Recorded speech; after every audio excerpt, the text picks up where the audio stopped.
I get 10% of this podcast, eh? Yeah. Because there's my ideas. Black couch, tequila glasses. What else? And we need cigars. And We gotta cigars, put smoking.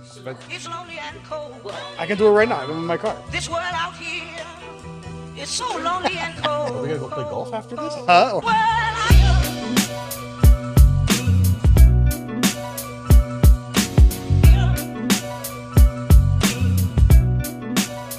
Welcome everybody to another exciting episode of On the Couch, where we dive into the mortgage world.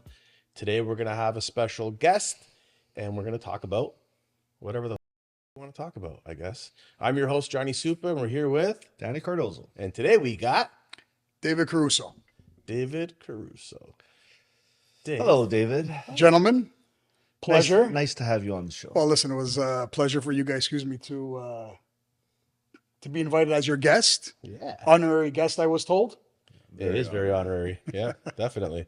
David's special. Me and David gone back a very long time. Long Long time. time. Long time. Yeah. I think- he used to be. I think I first met David through soccer, playing on Clantenburg. He would cover the whole net, so I just put the ball through his legs in practice. It was nice and easy that way, and then I would have to cover him during games. Yeah. Danny's reality of his soccer career is a lot different than what it was.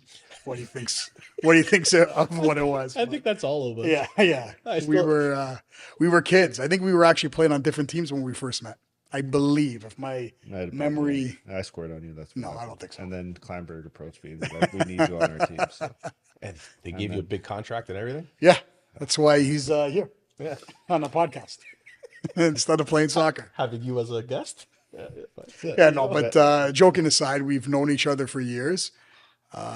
It's been a blessing and a pleasure watching each other, or I guess watching him grow up with kids, family, and I've been blessed to have the same. And I guess 25, 30 years later, whatever you want to call it, because we don't know exactly what the years were.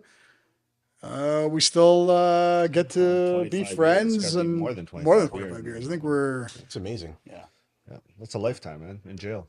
yeah, pretty much. It is. It is. I can't believe I've known this guy for that long. Yeah. I mean, Well, you guys invited me here, so I'm doing something right. yes, sir. Maybe, right? Welcome. So let's talk about, what do we want to talk about today, So guys? David, tell us about. So let me give you a quick background of myself, what I do, and I guess why I was invited to this show. So obviously, Who are you? David Caruso. Been working at a company called Rentex Realty. So I am a sales agent for a real estate firm. We specialize in commercial, industrial, as well as the development side on the land side. So whether it be residential, industrial, institutional, whatever the case is. I've been doing it for north of 15, 16 years. And yeah, listen, I know you guys have a lot of sales agents on board. I don't know if you ever had a commercial industrial one. Not to say that I don't do residential, but the more residential is a little bit more off market, friends, family, clients of mine who don't want to deal with other people they don't know. And here we are. 16 years. Yeah. What's it been like? Ups and downs. When it's good, it's good. When it's bad, it's bad. I mean, I think that's the best way I can describe it. And I think that's true to a lot of So how does the commercial side and industrial side relate to the residential side? Because you say good is good and bad is bad. Is it the same as when it's good is good and bad is bad in the Residential? side? residential side? Yes and no. I will say this. You don't deal with emotions as much as you do on the residential side. I think people would agree when I say that the residential side, when you deal with a buyer or a seller, it's mostly emotions rather than numbers and factual numbers and spreadsheets and so on and so forth. They kind of go hand in hand, because when the residential market is high, and this is true maybe in the last 5 to 7 years on the industrial side is high in terms of prices, rental rates, prices on assets, whether they be small little units or larger buildings. And the buildings could be anywhere from 20,000 square feet, 100,000 square feet, whatever it is. I think, Danny, just to go back to your original question, is it's ups and downs. I think that's how it relates. I think what we find ourselves in today's market, you hear a lot about the residential side being what it is compared to what it was maybe 12, 24 months ago. That's also true on the industrial commercial side. And whether they be small little mom and pop units per se, or the institutional, the funds and the REITs. But it's a little different though. Yep. Because Very the different. like the residential, you're right. It's all emotional. It's about the aesthetics. It could be about what the house looks like more than location, more than population. Because if you're doing commercial industrial, those things matter. Of course. I mean, listen, real estate 101 is location, location, location. That's what it comes down to. And that holds true on the residential side because everyone wants or has an opinion of where they want to live and how they want to live. On the industrial commercial side is the business needs to be allocated or positioned in a certain place. So obviously location is the number one factor. When I say more about emotions is when you have, and I'll just use the example, and it'll be a very generalized example, would be when you have a home buyer who walks into a house, they may fall in love with a certain house because it has some of the features that they look for and that they want. Yep. And if they have to spend a little bit more money to obtain that asset or obtain that house, they will. When it comes to commercial industrial, it's numbers. Does it make sense? Does it work on a spreadsheet? Yeah. Yeah. Obviously, a user, so an end user at a business, when they need it, its location and the building itself has to work, shipping, clear height, so on and so forth. I don't want to bore you with all that, but if it doesn't work, it just doesn't work. There's no way around it. Do you find people looking for an industrial unit will pick and choose a certain city for tax reasons over another city? When you're close, let's use Steeles. North of Steeles is Vaughan. Yep. South of Steeles is Toronto. That may work in that municipality. They can go to Toronto, they can go to Vaughan because they don't need to be situated in one. But when you go on the larger scale, if logistically the business can be anywhere and other things and other factors that are a bit more important, for example, taxes, development charges, if you're building from the ground up, then yeah, that would make sense. But mostly, no. Businesses technically know where they need to be. Some have a little bit larger radius than others, but they kind of have an idea of where they want to go and where the business is going to be successful and where they can't go because the business just wouldn't survive. Talk about the transaction. So in real estate, you've got you want to buy the house, so you go get your financing, you get your financing clear, you put your offer in, Yep. you close, and then 30, 60, 90 days later, you're in that home. Yep. On the commercial side, it's totally different. Different animal, a little bit more to it than that. What I tell clients when they're looking at an asset to purchase. So I have a client of mine right now. He occupies, let's call it in 3 different buildings, about 200,000 square feet. They're positioning the business and the asset the business and themselves is to acquire something. And they're looking to buy something close to about 150 to 300,000 square feet. It's been an ongoing process with them that we've been looking at not only brick and mortar, but looking at different avenues for money. So, the mortgager is going to come in and who do they work with? Who can provide those funds? But the process is The process is a lot longer. So what I normally say when you're looking to purchase something on a business, I tell people to start getting their books in order within a 12 to 24 month period. Because lenders, whether they be your traditional banking institutions or your other lenders, private lenders, whoever it may be, they're going to open up the books, like you two gentlemen do, more so on a personal level. Yep. But I think you can get answers fairly quickly. On the personal side, yes. Yeah, I think you can get what answers. on the business side, but it takes time. Get your business financials in order. Yes, because listen, a lot of times is when you have small little, let's call it a business that's working from the ground up. Yeah.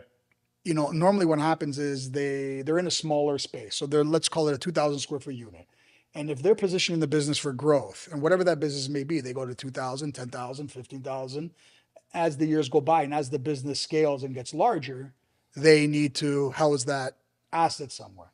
A lot of times these small businesses, their books are not in order for whatever reason. We see it. Yeah. Right. So I always tell people, and again, whether you're looking at 300,000 square feet, like the example I used, or you're looking to buy a unit that's 3,000 square feet, your books need to be in order. Demand for that much brick and mortar, it's not there anymore. So empty space. You're seeing a lot on the subleasing side. So a lot of these entities or these businesses, whatever the case is, took on these large leases. They don't need them anymore. Amazon, subleasing. So what they're doing is they and I'm talking on the leasing side, they'll lease a large space. There was a demand for it. They had contracts.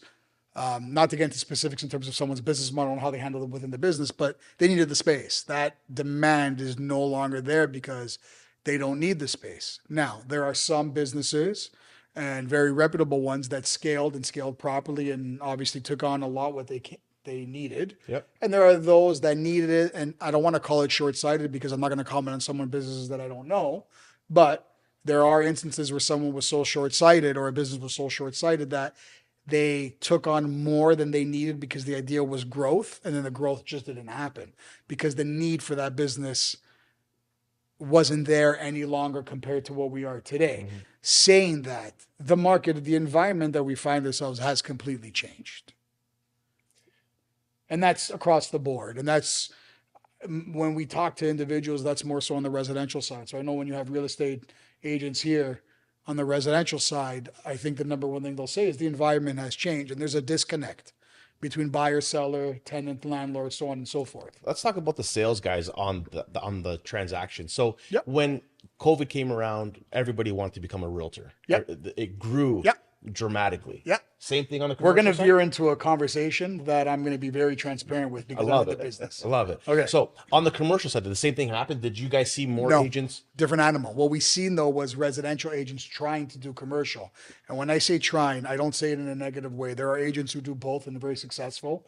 There are agents who specialize in industrial commercial or commercial, whatever you want to call it. And there's agents who just do residential. Yeah. What we found ourselves was the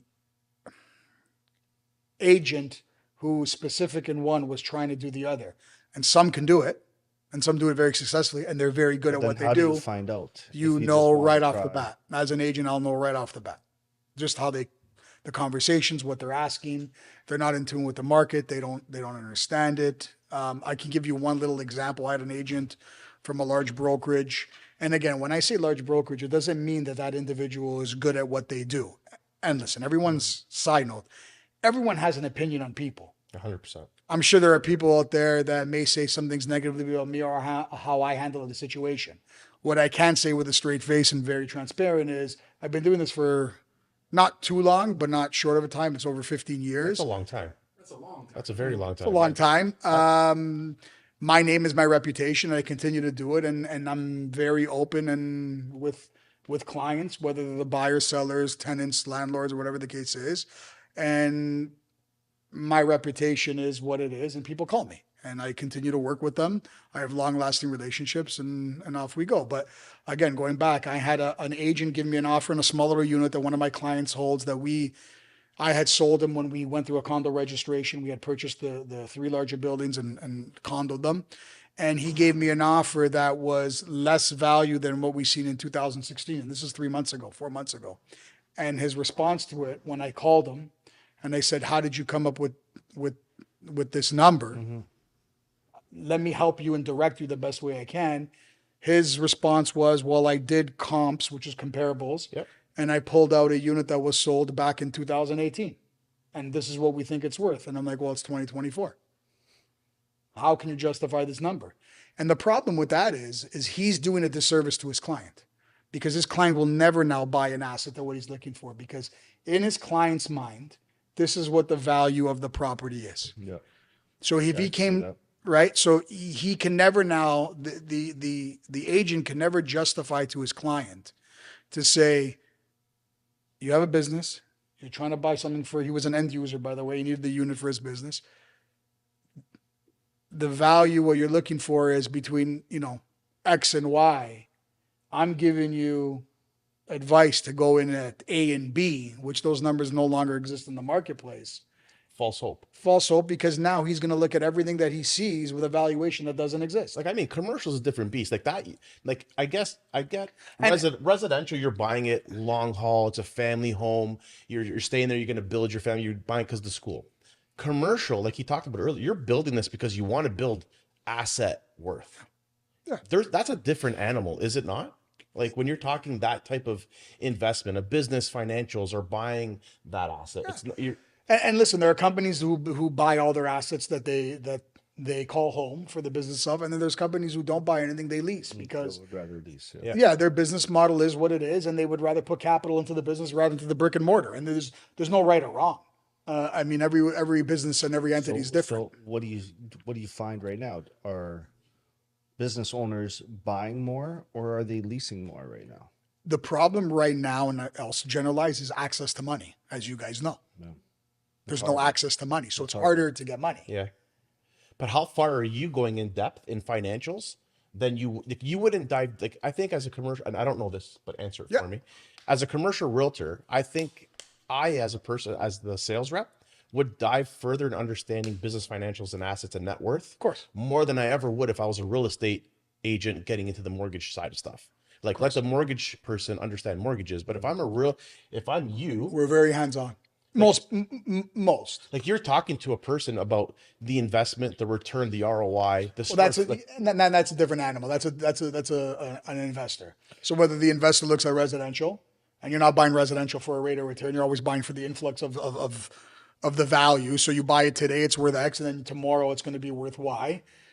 You're not looking at a rate of return because there's a lot of factors that come into play. The difference between commercial and residential, and I know we're kind of all over the place in terms of topics, and I'll get back to the original question about agents coming in to the marketplace. But this all ties in because So if you're not well versed on understanding financials and assets, here's the thing. it's a different animal. Well, here's the thing.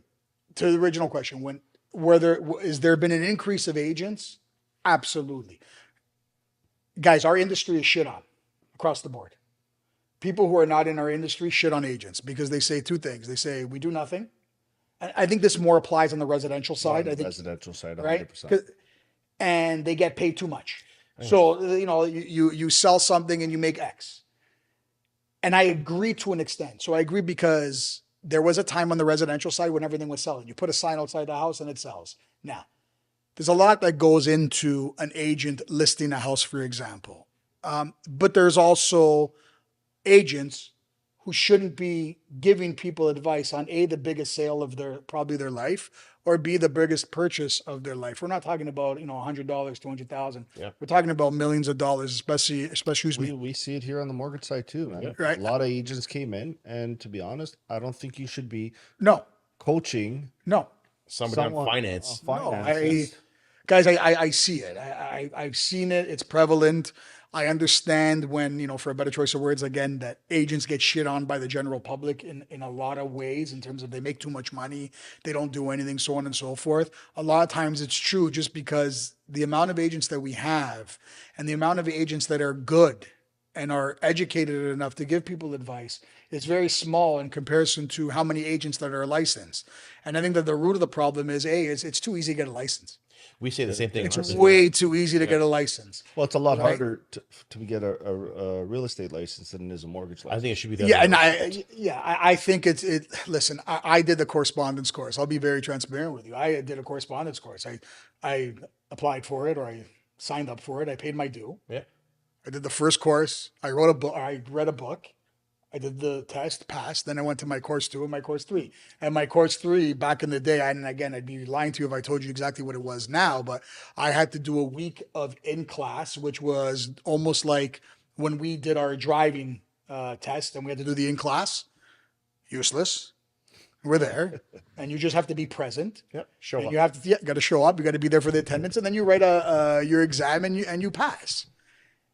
And but it's gotten harder. I've heard it has gotten harder. I'll be ignorant and say I don't know exactly what the logistics of it is to get your license today, but I don't think it's as hard, for a better choice of words, as it should be. I think we see it, and going back to the comment that I made, when I hear people call me, you can kind of get a gist of Where they're at in education towards the where they are in commercial the in Towards the their commercial. business in the business. Well, they're not asking the right questions. They speak a language that doesn't exist, or they don't speak the right language. And listen, everyone's different. Like I said before, I'm sure that there's going to be people who would comment negatively on me. It is what it is. It's the life that we live, right? But I can hold my head up and say I know what I'm doing in most cases, in most transactions. I think, but if you know what you're looking for and you're having a conversation and one person, like you're not talking the right word. What's Word like the tracks. word tracks? It just throws me off. And for me, if I talk to another mortgage agent, like I remember when I first started, and I would talk to new agents, like when I go to like these events, I would shut the fuck up because I was like, I don't know what I need Yeah, to say yeah, yet. listen. I don't know the word tracks yet. Yeah, Now that I'm seasoned and I'm years in, it's like, I can hear who's rookie and who's not. Of course. And my problem going into this business originally was I talk too much. And that's a problem that I've had for my whole life. But in this business, You need to. sometimes you got to shut the fuck up and listen. But you're a specialized realtor. Yes. That's the thing, right? You can't generalize yourself with everyone else. No. No, but that holds true on the residential side too. Like I know very successful and very good agents that are worth every dollar that they're paid. 100%. And they are on the residential side. We, And we speak to a lot of realtors, and sometimes I get off the phone or finish a conversation with them, and I'm like, buddy, you should not be selling homes.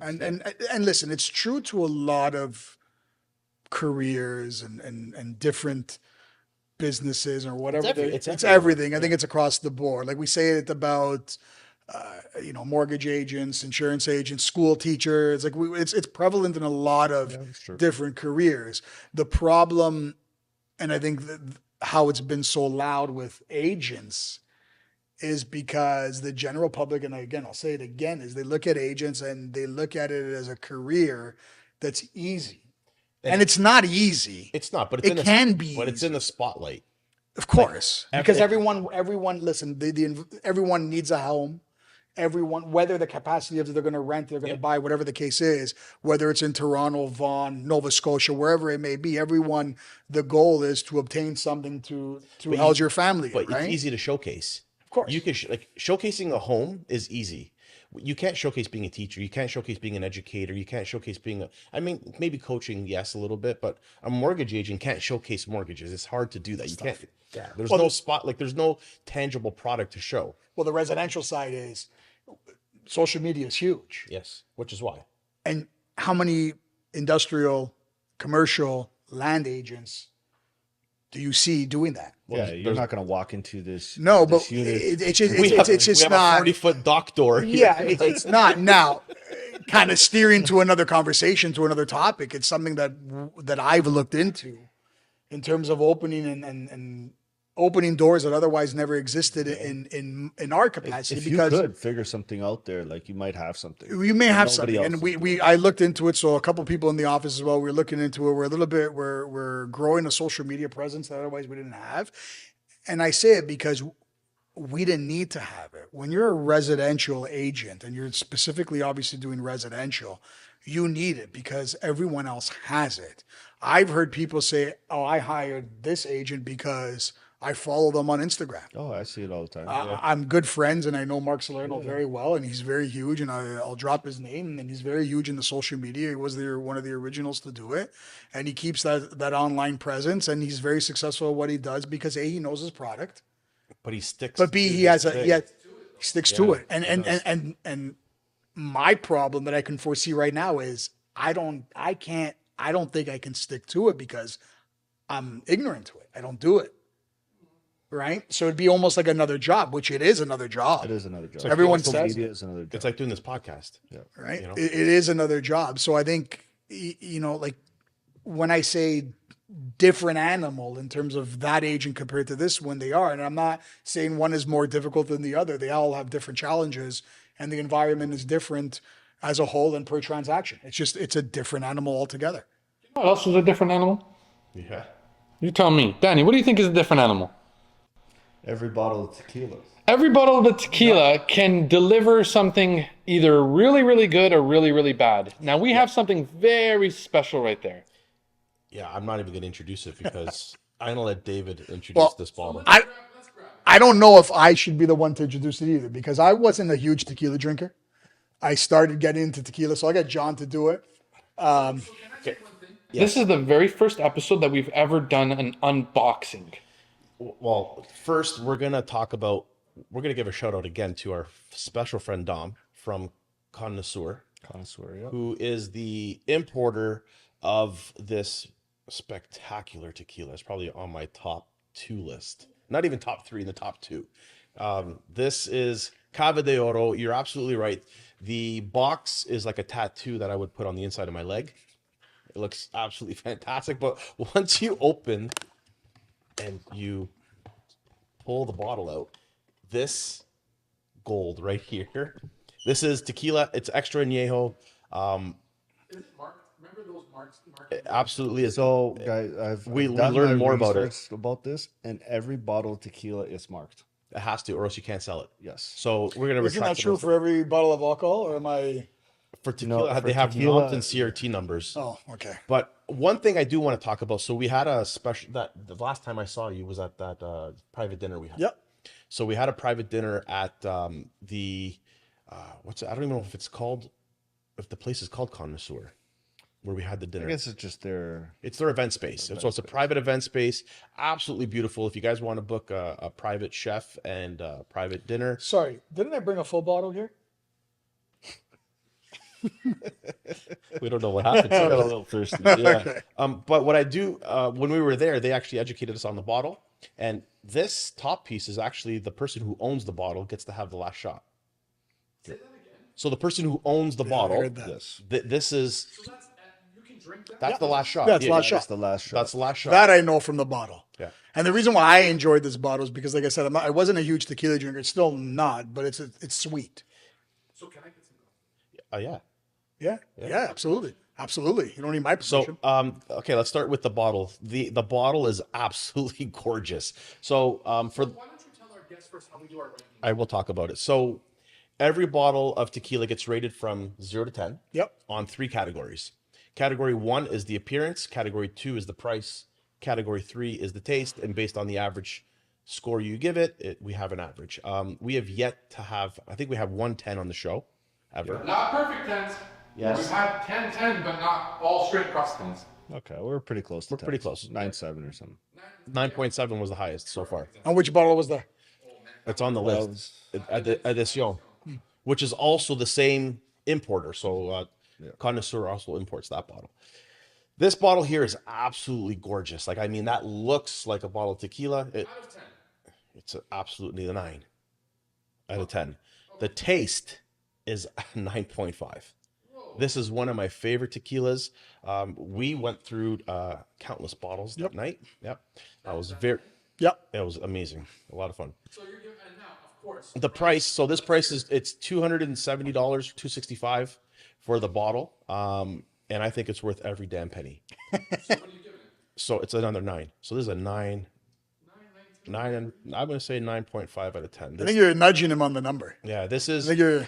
listen. Yeah, like, because I think Stefano is expecting something lower. He sees the price, Yeah, and he so- knows So Johnny. because Johnny knows Johnny for does not like anything paying. high, he automatically gets really deterred from it. Yeah. And also, But- so we're this is- touching almost the 300 mark, right? It is, but this is not. You can't go to the LCBO and buy this. Number one. No. Number two, it's a luxury bottle. So you're buying this, and you're it's a whole experience. Number one, the taste is phenomenal. I think it's personal taste. Yeah, I think it's a 9.5 for me. This is a very, very, very good. It's like bottles of wine.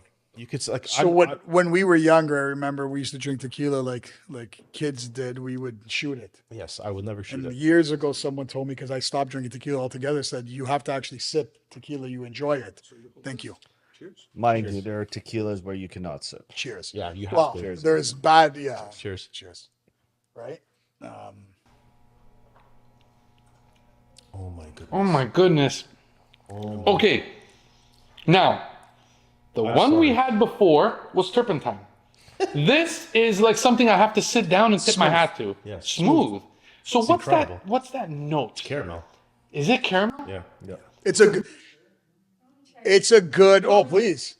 It's a good. It's so good. So I'm gonna. So I know I'm gonna get a little bit of flack from some individual that I know very personally and very well, and I respect them. I'm not gonna mention names.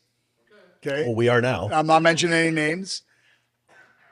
When it comes to pairing food, cigars, so cigars has become my vice in the last 8-9 years. And I've been blessed to have great cigars, shit cigars, whatever the case is, right? I like to pair, I always tell people pair with what you want. So yes, you can pair this with cigars, but I've also paired cigars with various other drinks that people otherwise wouldn't, and I enjoy it. Now, with a cigar like food, you're always trying to get, the taste and Trying to bring out the palate. the palate, the different taste. We had a friend of ours on the show talk about Yeah. cigars. Was it John? It was John. Yeah, John's a great, like, awesome. He knows his stuff, obviously. So I'm gonna say this. Let's go with the appearance. So the appearance is beautiful. I think it's a beautiful bottle. It's one of those bottles that out of 10, I'm gonna give it a 10, and I'll tell you why. If you don't know, if you're so ignorant to tequila, but you found this, if it's not in the LCBO, but if you found it on the shelf, you would look at it and you would buy it because the appearance is it's just a beautiful bottle.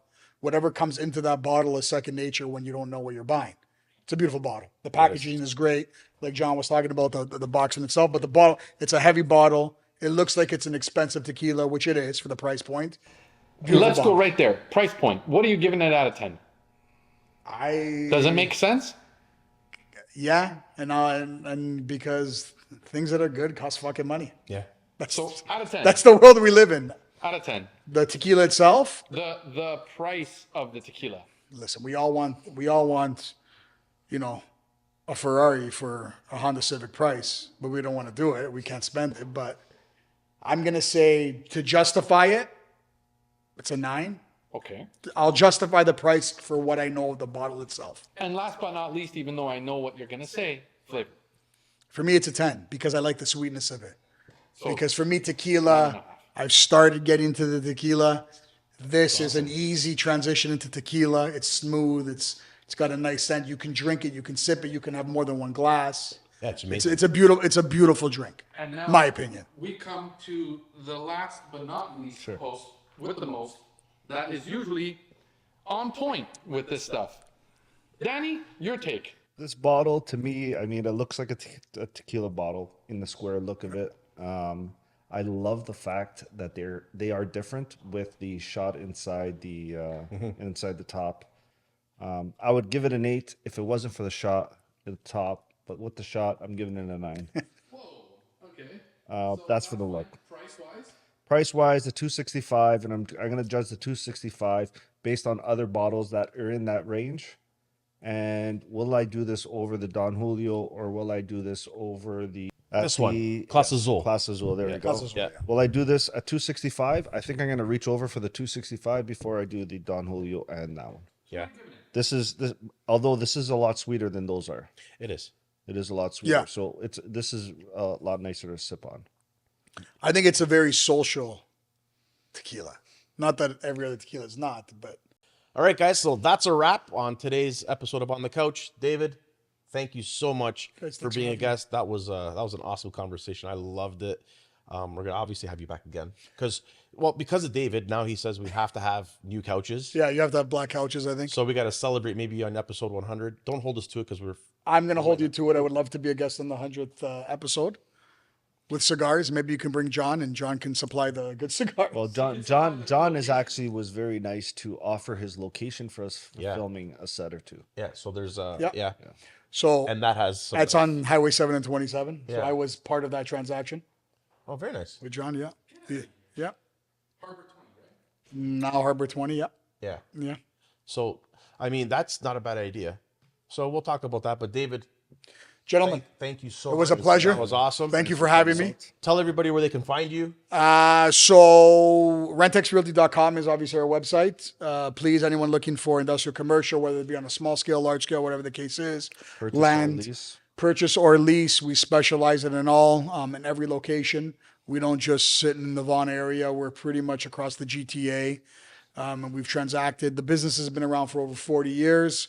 I've been part of the business for about 15 plus years. I don't know exactly. And yeah, our website's there. Our phone numbers are there. I share my cell phone on the website, I believe. If not, they can reach out to the office and get my cell phone. Are you on social? You're a social We're media? on so what we discussed briefly earlier. We're starting to do a little bit of a social media presence. So you can find us at Rentex Realty Inc. on Instagram. And then from there, we're going to kind of branch out to other social media platforms and go from there.